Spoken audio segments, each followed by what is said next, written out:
बहानेबाजी में बहुत ही ज्यादा आगे होती हैं। तो मुझे बहुत डरा दिया था लोगों ने। यहाँ पे अभी नया ताजा आया बच्चा। The government giving me the password। ये कनाडा है बहुत। मालिक के मकान भी गुस्सा हो सकता है।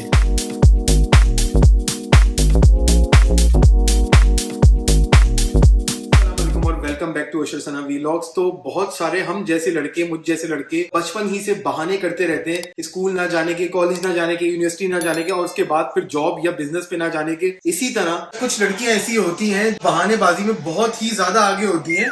समझ रहे हो? मैं चंद लड़कियों की बात कर रहा हूँ, सारी लड़कियों की बात नहीं कर रहा। सारी लड़कियां मतलब मेजोरिटी तो अच्छी होती है, बट जो है वो कुछ लड़कियां ऐसे होती है, मतलब बहाने वो ये करती हैं कि हमारे पास जो है वो इलेक्ट्रिक चूल्हे हैं तो हम लोग कैसे रोटियां बना सकते हैं। प्लीज हस्बैंड जाके जो है वो रोटियां ले आओ, नान लेकर आ जाओ, चपाती लेकर आ जाओ, पराठे लेकर आ जाओ, ये लेकर आ जाओ, वो लेकर आ जाओ। बट उसका तोड़ जो है वो हमने यहाँ पे कनाडा में आके निकाल दिया, क्योंकि ऑस्ट्रेलिया में हमारे पास गैस के चूल्हे थे तो हमें उन चीजों की जरूरत पड़ी नहीं। बट सदा परेशान होती थी और मतलब सोचती थी कि यार किस तरह होगा, कैसे मैनेज करूंगी। किसी ने यूट्यूब पे भी नहीं बनाया था, तो हम लोग आई थिंक पहले ही होंगे शायद। तो अब देखो जो है वो सना देखो कैसे रोटी बनाती है।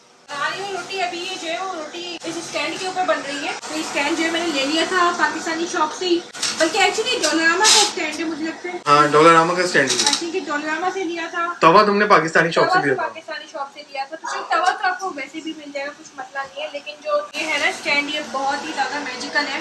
इसके ऊपर अभी मैं आपको बना के दिखाती हूँ, ताकि समझ में आएगा कि कितनी अच्छी रोटी बन जाती है। तो अब जिस तरह तवे पे रोटी बनती है वैसी हो गई है, ठीक है। तो अब मैं इसको ऐसे करके इस स्टैंड के ऊपर रखती हूँ। अगर हम इसको डायरेक्ट चूल्हे पे रोटी को रखेंगे ना सर, तो ये जल जाएगी पूरी ना, चिपक जाती है, क्योंकि ये इलेक्ट्रिक पे तो इसलिए। नॉर्मल तो गैस पे तो नहीं चिपकती, डायरेक्ट आग होती है। इस तरह हम इसको बस पलटते रहेंगे स्टैंड के ऊपर रख के। और ये जी देखो कितनी अच्छी ब्राउन कलर की रोटी बन रही है। कभी तो फूलती भी है। आज तो सिकाई कैसे होती है? ऐसे ही हो जाती है, मतलब बगैर आग के? जैसे आग की जरूरत नहीं है? आग की जरूरत नहीं ना, ये ऑलरेडी दे रहे ना हीट आपको। आपको तो बस हीट चाहिए, बस ये देखो ब्राउन हो रही है, बेहतरीन हो रही है। तो हम लोग तो सोचते थे कि वो रोटी आग की वजह से सिकती है। नहीं, ऐसा नहीं है। जब वो इलेक्ट्रिकल हीट आ ही रही है तो बस इससे हो जाती है। बट एज लॉन्ग एज आपके पास ये स्टैंड हो, क्योंकि अगर स्टैंड नहीं होगा तो वो फिर उसके ऊपर चिपक जाएगी। तो इसलिए बहुत सारी लड़कियां मुझसे पूछती रहती है ना इंस्टाग्राम पे कि यार इलेक्ट्रिक अवन में मसला होता है। मुझे बहुत डरा दिया था लोगों ने।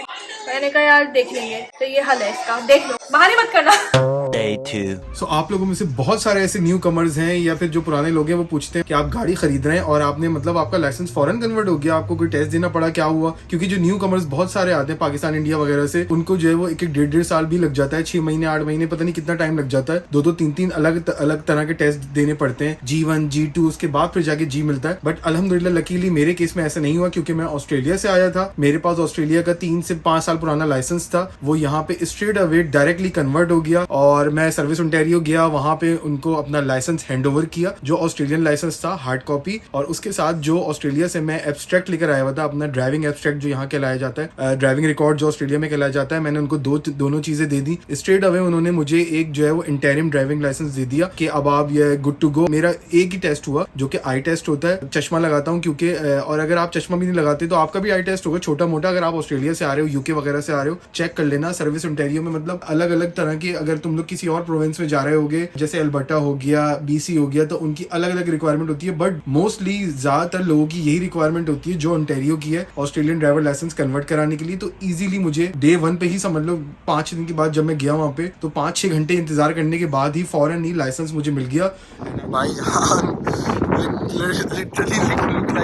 ये मतलब ऑस्ट्रेलिया से तो बहुत फार अवे है, बट ये है कि लुक लाइक अ पाकिस्तान। और बट फाइनली अल्हम्दुलिल्लाह I have got my Canadian licence converted, मतलब Australian licence converted into Canadian. एक और भी बंदा मिला जो 8 साल से मेलबर्न में था और यहाँ पे अभी नया ताज़ा आया बच्चा, मैनिटोबा आया था, अभी यहाँ पे भी लाइसेंस चेंज करवाने के लिए आया हुआ था। एनीवे लाइसेंस चेंज हो गया है, $90 लगे हैं। ओरिजिनल मेरा इन्होंने लाइसेंस रख लिया है ऑस्ट्रेलियन, तो वो अब मुझे वापस नहीं देंगे। बाकी का तो मुझे नहीं पता, बट यहाँ का मिसिसॉगा में मैं आया हुआ हूँ जैसे कि, तो यहाँ पे मुझे 3.5 से 4 घंटे लग गए एक ही काम करवाने में। तो अगर आप लोग आ रहे हो तो मेक श्योर कि आप मतलब आप अपने साथ कोई और चीज़ें ना रखो, मतलब और कोई काम दूसरे ना रखो। थोड़े पानी की बोतल रख लो, कुछ खाने पीने को रख लो अगर भूख लगती हो, क्योंकि यहाँ पे वेयर हाउसेज हैं ज़्यादा, यहाँ पे और कुछ खाने पीने को आपको मिलेगा नहीं। This is the tip. चलो ले लो एक, सुबह स्कूल ले जाना है ना।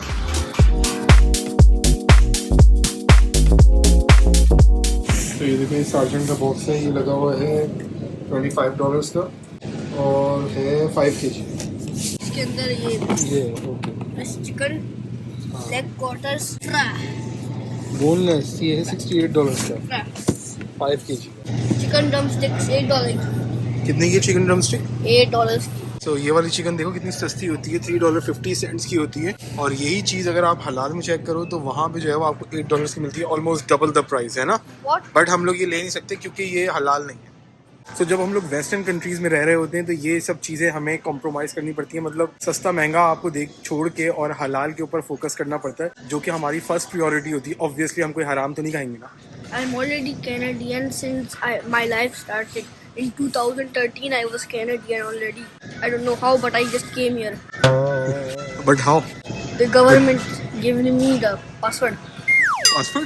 पासपोर्ट रुको जरा, सबर करो। इंशाल्लाह you will get it, don't worry. 1 hour later. Okay guys, ये देखें यहाँ पे हम लोगों का जो आप लोगों ने कल व्लॉग में देखा था पिछले वाले में ही, कि ये फर्नीचर हम लोगों ने लेकर आए थे जब, तो ये सारा गद्दे वगैरह रखे हुए थे ये साइकिल के लिए। ये सारा फर्नीचर का जो है वो सारा सामान है। तो अब इसको फेंकने का टाइम आ गया है। इस वक्त बज रहे हैं रात के 9 और हम लोग बाहर रख रहे हैं इसको बिकॉज कल हमारा स्केड्यूल है रिसाइकिल का। हाँ जी, कितना काम चल रहा है? काम ये चल रहा है कि मैं वो लेबल्स उतार रहा था। ये जो लेबल्स होते हैं ना, इसके ऊपर आपका नेम, एड्रेस, फोन नंबर वगैरह लिखा होता है। तो नॉर्मली मैं ये करता हूँ कि ये लेबल जो होते हैं वो रिमूव कर देता हूँ डब्बों पे से, ताकि इन केस आपकी जो भी पर्सनल इन्फॉर्मेशन है ये ना हो कि मतलब कोई बाहर से आके उतार ले या फिर डाटा लीक होते हैं और भी चीजें होती हैं इस तरह। फॉर अ सेफ्टी रीजन मैं ये कर लेता हूँ। आप मतलब नॉर्मली लोग पता नहीं करते हैं नहीं करते, मुझे नहीं पता, बट मैं ऑस्ट्रेलिया से मेरी आदत है। मैं हमेशा जो है वो इस तरह की कोई भी ऐसी चीजें होती हैं डब्बों पे से, थैलियों पे से, कोई भी पार्सल आता है अमेजोन से आ गया, कहीं से भी आ गया, तो उसपे से ये लेबल जरूर हटा लेता हूँ। तो बस अब तैयारी करते हैं, आज हमारी 2 चीजें जाएंगी। तो यहाँ पे एक सिस्टम डिफरेंट होता है। अब हमें यहाँ पे आके आइडिया हुआ, मिसिसागा में बिल्कुल ही डिफरेंट था। मतलब वो ऑस्ट्रेलिया वाला सिस्टम ही था। 2 बिन्स होते थे वहाँ पे, एक रिसाइकलिंग का एक गार्बेज का। और यहाँ पे जो है वो हॉल्टन रीजन में हम लोग रहते हैं, मिल्टन के अंदर। यहाँ पे जो है वो 4-5 अलग अलग तरह की चीजें होती है। मतलब रिसाइकिल अलग है और गार्बेज अलग है और कंपोजिट जो होता है वो एक अलग होता है। कंपोजिट सॉरी कंपोस्ट जो है वो कंपोस्ट जो होता है वो बिल्कुल ही अलग होता है। कंपोस्ट बेसिकली वो होता है कि जिसमें हम सिर्फ जो खाने पीने के लेफ्ट ओवर्स होते हैं वो डालते हैं। सब्जी हो गई, चावल वगैरह हो गए और छोटी मोटी चीजें हो गई, जो भी हो गया खाने पीने के लेफ्ट ओवर। उसके बाद एक और होता है मतलब फर्नीचर वगैरह आप अगर पुराना रख सकते हो तो वो ऑल्टरनेट वीक में होता है। किसी का मंगल को होता है, बुध को होता है, ऐसे इसी तरह वो होता है। अगर आप कंपेयर करें ऑस्ट्रेलिया से तो वहाँ पे हर हफ्ते ही गार्बेज जाया करता था। यहाँ पे बाई वीकली जो है वो मतलब हर 14 डेज के बाद गार्बेज जाता है। रिसाइकिल और कंपोज हर वीक जाता है। हाँ एग्जैक्टली, और वो स्केड्यूल के लिहाज से होता है। हॉल्टन रीजन का ना स्केड्यूल बाकायदा लगा हुआ है, तो काफी लोग जो हॉल्टन रीजन में रहते हैं they can relate to it. कि एक दिन देखो ये इसमें बने हुए बाकायदा निशान कि ये तो फर्नीचर का निशान है, इसमें सोफा जो बना हुआ है ये रिसाइकिल, एंड देन ये है कंपोस्ट एंड गार्बेज। कंपोस्ट का डब्बा जो है वो बिल्कुल ही अलग है। उसकी वजह ये कि ये लोग गार्बेज के डिब्बा नहीं देते, तो इसलिए हम लोग थोड़ा एहतियात रखते हैं। बट मिसिसागा के अंदर ऐसा हमने नहीं देखा। हम लोग 3-4 हफ्ते रहे वहाँ पे, 3 हफ्ते ऑलमोस्ट एयरबीएनबी पे रहे, बट किसी ने भी ऐसा कुछ बोला नहीं कि ये इसका अलग डब्बा है उसका अलग डब्बा है। ये गार्बेज का होता था, वो हर हफ्ते जैसे जाता था ऑस्ट्रेलिया में, तो हमें लगा कि यहाँ पे भी हर जगह ऐसे ही होता होगा, बट ऐसा नहीं है।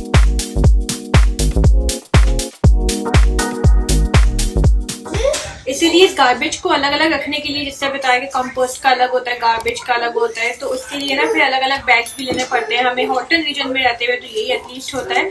तो मेरे पास जैसे हम लोगों ने 3 तरह के बैग रखे हुए जो वॉलमार्ट से कहीं से भी मिल जाते हैं। ये गार्बेज बैग जो ब्लैक कलर का नॉर्मल बैग, और इसके अलावा ये वाला बैग जो कंपोस्ट का बैग होता है। बेसिकली ये होता है छोटा सा, वो इतना खास नहीं होता।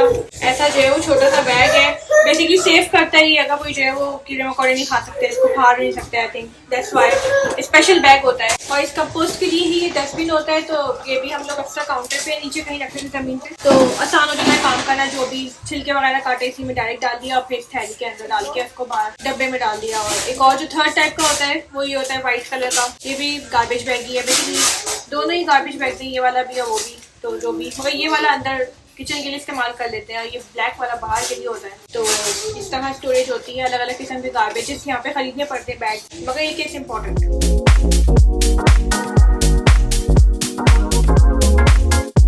निकलने की कोशिश चल रही है मगर निकल नहीं रहा।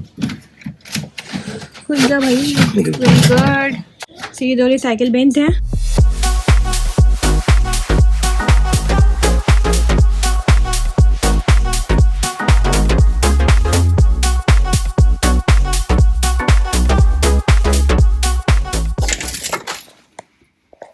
वैसे ही काम ज़्यादातर अशर ही करते हैं।